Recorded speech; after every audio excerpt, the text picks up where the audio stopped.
તમારું હાર્દિક સ્વાગત છે મારું ગુજરાત જોબ્સમાં। જૂનાગઢ મહાનગરપાલિકા દ્વારા સીધી ભરતી ક્લાસ 3ની આવી છે, જેમાં 44 જગ્યામાં ભરતી કરવામાં આવશે।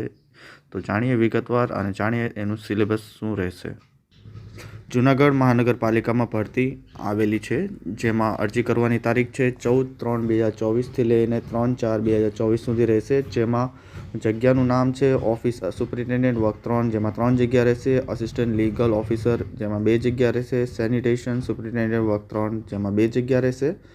સબ એકાઉન્ટન્ટ વર્ક 3, જેમાં 4 જગ્યા રહેશે। કેમિસ્ટ વર્ક 3માં 2 જગ્યા રહેશે। સિનિયર ક્લાર્ક વર્ક 3માં 9 જગ્યા રહેશે। જુનિયર ક્લાસ વર્ક 3માં 22 જગ્યા, એમ કુલ 44 જગ્યામાં ભરતી મંગાવવામાં આવેલી છે।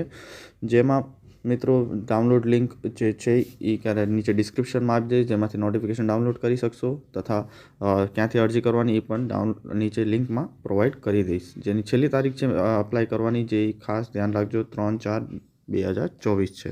ચાલો જાણીએ આનું સિલેબસ વિશે। ચાલો મિત્રો હવે જાણી લઈએ સિલેબસ વિશે। ઓફિસ સુપરિન્ટેન્ડન્ટ વર્ક 3 માટે જે રહેશે ગુજરાતી ભાષા તથા વ્યાકરણનું એ 20 માર્કનું પ્રશ્ન પૂછાશે। અંગ્રેજી ભાષા તથા વ્યાકરણમાં 20 માર્કનું રહેશે પ્રશ્ન, અને સામાન્ય જ્ઞાનમાં 60 માર્કનું પ્રશ્ન રહેશે। એમ કુલ 100 માર્કનું પેપર લેવામાં આવશે। એના પછી મિત્રો અસિસ્ટન્ટ લીગલ ઓફિસર તથા લેબર ઓફિસર વર્ક 3 માટે, જેમાં ગુજરાતી ભાષા તથા વ્યાકરણના 10 માર્કનો પ્રશ્ન રહેશે। અંગ્રેજી ભાષાના 10 માર્કના પ્રશ્ન રહેશે। સામાન્ય જ્ઞાનમાં 30 માર્કનું પેપર રહેશે। સામાન્ય જ્ઞાનની વાત કરીએ તો મિત્રો ગુજરાતીનો ઇતિહાસ અને સાંસ્કૃતિક વારસો, ભારતીય બંધારણ અને રાજ્ય વ્યવસ્થા, સામાન્ય જ્ઞાન અને વર્તમાન પ્રવાહ, ભારતીય અર્થતંત્ર, સામાન્ય વિજ્ઞાન, સામાન્ય બૌદ્ધિક તાર્કિક ક્ષમતા અને ગણિત ક્ષમતા, કોમ્પ્યુટર જ્ઞાન વગેરેના પ્રશ્ન રહેશે મિત્રો। જગ્યા અને શૈક્ષણિક લાયકાત અને એનું હેતુલક્ષી પ્રશ્ન રહેશે અસિસ્ટન્ટ લીગલ ઓફિસરમાં, જેમાં 50 માર્કનું રહેશે। જે LLB તથા સ્થાનિકનું જે પણ શૈક્ષણિક લાયકાતનું ધોરણ હોય એ પ્રમાણેના પ્રશ્ન પૂછવામાં આવશે મિત્રો। એમ કુલ 100 માર્કનું રહેશે। એના પછી સેનિટેશન સુપરિન્ટેન્ડન્ટ વર્ક 3 માટે, જેમાં ગુજરાતી ભાષાના 10 માર્કના પ્રશ્ન પૂછાશે। એના પછી અંગ્રેજી ભાષાના તથા વ્યાકરણના 10 માર્કના રહેશે। સામાન્ય જ્ઞાનનું 30 માર્કનું પેપર પ્રશ્ન પૂછાશે, અને જે શૈક્ષણિક લાયકાત હોય એના 50 માર્કના પ્રશ્ન પૂછાશે મિત્રો। એમ કુલ 100 માર્કનું પેપર રહેશે। એના પછી વાત કરીએ તો મિત્રો સબ એકાઉન્ટન્ટ વર્ક 3 માટે, સબ એકાઉન્ટન્ટ વર્ક 3 માટે મિત્રો ગુજરાતી ભાષાના જે પ્રશ્ન રહેશે એ 10 માર્કના રહેશે। અંગ્રેજી ભાષા તથા વ્યાકરણના પ્રશ્ન રહેશે એ 10 માર્કના રહેશે। સામાન્ય જ્ઞાનના 30 માર્કના પેપર રહેશે।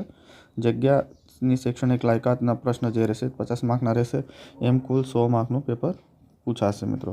એના પછી વાત કરીએ તો મિત્રો કેમિસ્ટ વર્ક 3ની, એમાં જે ગુજરાતી ભાષાના વ્યાકરણ રહેશે એ 10 માર્કના રહેશે। અંગ્રેજી ભાષાના 10 માર્કના રહેશે। સામાન્ય જ્ઞાનના 30 માર્કના રહેશે, અને શૈક્ષણિક લાયકાતના ધોરણે જે પૂછવામાં આવશે એ 50 માર્કનું રહેશે। એમ કુલ લઈને 100 માર્કનું પેપર પૂછવામાં આવશે મિત્રો।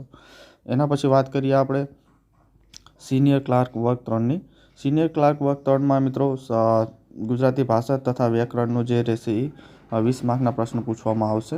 એના પછી અંગ્રેજી ભાષાનું જે રહ્યું વ્યાકરણ એ 20 માર્કના પ્રશ્ન રહેશે। સામાન્ય જ્ઞાન જે રહ્યું એ 60 માર્કના પ્રશ્ન રહેશે। એમ કુલ 100 માર્કનું પ્રશ્ન પત્ર બનાવવામાં આવશે। એના પછી મિત્રો જુનિયર ક્લાર્કની વાત કરીએ તો જુનિયર ક્લાર્કમાં વર્ક 3માં ગુજરાતી ભાષા તથા વ્યાકરણમાં 20 માર્કના પેપર રહેશે। એના પછી અંગ્રેજી ભાષાનું જે રહેશે 20 માર્કનો પ્રશ્ન પૂછાશે। એના પછી સામાન્ય જ્ઞાનમાં 60 માર્કનું, એમ કુલ 100 માર્કનું રહેશે મિત્રો। ખાસ એ ધ્યાન રાખવાનું રહેશે ગુજરાતી ભાષા તથા વ્યાકરણનું જે 12 સ્તરનું રહેશે। અંગ્રેજી ભાષા તથા વ્યાકરણનું જે જ્ઞાન રહેશે એ 12 સ્તરનું પ્રશ્ન પૂછાશે મિત્રો। એના પછી મિત્રો જે કુલ માર્કની વાત કરીએ તો કુલ માર્કિંગની આવી રીતના રહેશે। કુલ 100 માર્કનું પેપર રહેશે। એમાં મિત્રો 100 માર્કનું જે પ્રશ્ન રહેશે એ 1 કલાકમાં તમારે પૂરું પાડવાનું રહેશે। જેમાં જે માર્કિંગ સિસ્ટમ આવી રીતના છે, સાચા માર્કનું 1 માર્ક આપવામાં આવશે, તથા ખોટા માર્કનું માર્કિંગ આવી રીતના છે। ખોટું યદિ જવાબ આપો તો એમાં મતલબ 0.3 માઇનસ કરવામાં આવશે। જેમાં ખાલી જવાબ છોડેલું હશે તો પણ કે 0.3 માઇનસ કરવામાં આવશે। એ ખાસ ધ્યાન રાખવાનું રહેશે મિત્રો। તો એમાં છે ને એક નોટ એટેમ્પ્ટેડ કરીને ક્યારે જવાબ પણ આપેલો રહેશે. यदि તમે એક તમારો વિકલ્પ ચૂઝ કરવાનો રહેશે. यदि તમને આવડતું ના હોય તો એ વિકલ્પ પણ ચૂઝ કરી શકો છો મિત્રો. એક કે વધારે તમે વિકલ્પ ચૂઝ કરેલા હશે તો પણ નેગેટિવ માર્કિંગ આપવામાં આવશે. એનું પણ ખાસ તમારે ધ્યાન રાખવાનું રહેશે મિત્રો. આ હતું સિલેબસ જે જૂનાગઢ મહાનગરપાલિકામાં ભરતી આવી હતી એની. આશા કરું છું તમને આ સિલેબસ પસંદ આવ્યો હશે, તમે તૈયારી ચાલુ કરી દીધી હશે. તો સૌને ઓલ ધ બેસ્ટ અને આગળ ભવિષ્ય માટે ખૂબ ખૂબ શુભેચ્છા. તમારો આભાર.